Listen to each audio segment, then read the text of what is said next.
So, demo lang po natin kung paano maglagay ng gas sa high kappa.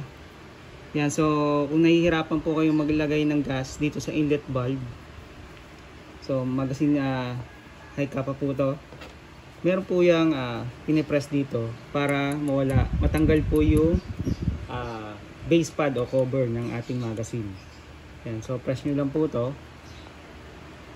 Meron po yan, press, then hila. So maglalak pa ulit yan, press nyo lang po ulit ito. Yun, para matanggal.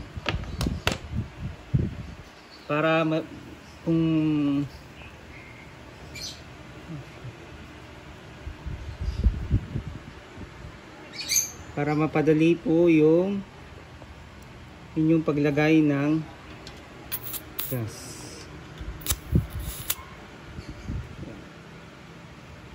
Yan po yung paglalagay ng gas. Inlet valve tsaka yung nozzle natin, center nyo lang po yan. Yan. Then press pababa, konting saktuhan lang po yung lakas ng pag-press ng gas papunta sa magazine. Yun po, 3 to 5 seconds. Yan. So check po ninyo kung may leak, wala naman. So pagka ibabalik ninyo po yung base pad, so press nyo lang po ito. Yan, press. Tapos balik po ninyo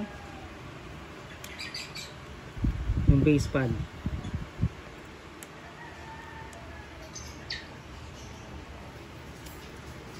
Yan. So gamitin nyo lang ulit ng mga tools na pwedeng mag-press dun sa pin. Yun. So bumalik na po yung base pad. Yan. So bago po ninyo itago, lagyan po ng gas yung magazine. So kahit konti para hindi po mag-dry yung o-ring sa loob ng magazine.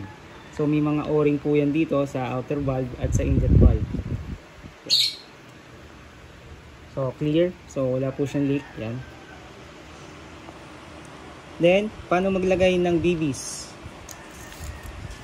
So, press nyo lang po ito pababa.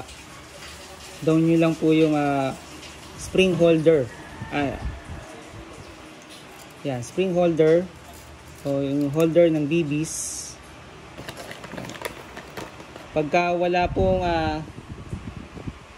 kayong BB loader, so pwede po gamit ang kamay sa paglalagay ng BBs. So, may butas po yan, dyan po ninyo ilalagay. Yan. Yan. Yan. So kung may BB loader naman po kayo, mas maganda para hindi po kayo mahirapan maglagay ng BBs. Yan. So press nyo lang po ito. Yan. Yan. Then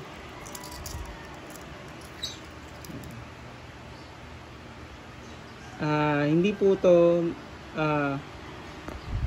advisable na ganito yung BBs sa magazine. Possible po ay mag-misfeed. So dapat po nakasigsag po yan. Pag sigsag, dapat po ganyan po itsura ng BBs. Ayan.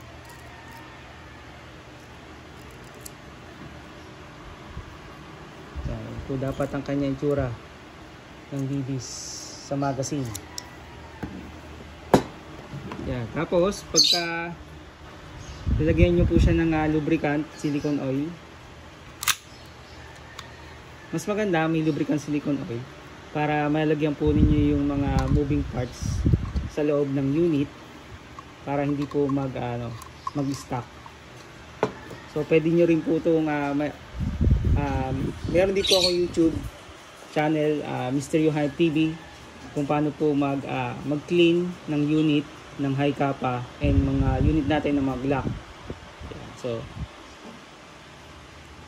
Yan. So paano hindi ma-deform, ma-dent yung slide. So, nag-slide lock na po siya. Baba nyo, hilahin nyo po itong slide. Tapos, hawakan nyo po. Press nyo po itong pababa. Yung slide release. Para hindi po mag-dent yung slide. Yan. Then, press po yung trigger, then hammer down. Yun. So, yun po yung ating demo para kay sir sa ating SRC. Thank you, sir.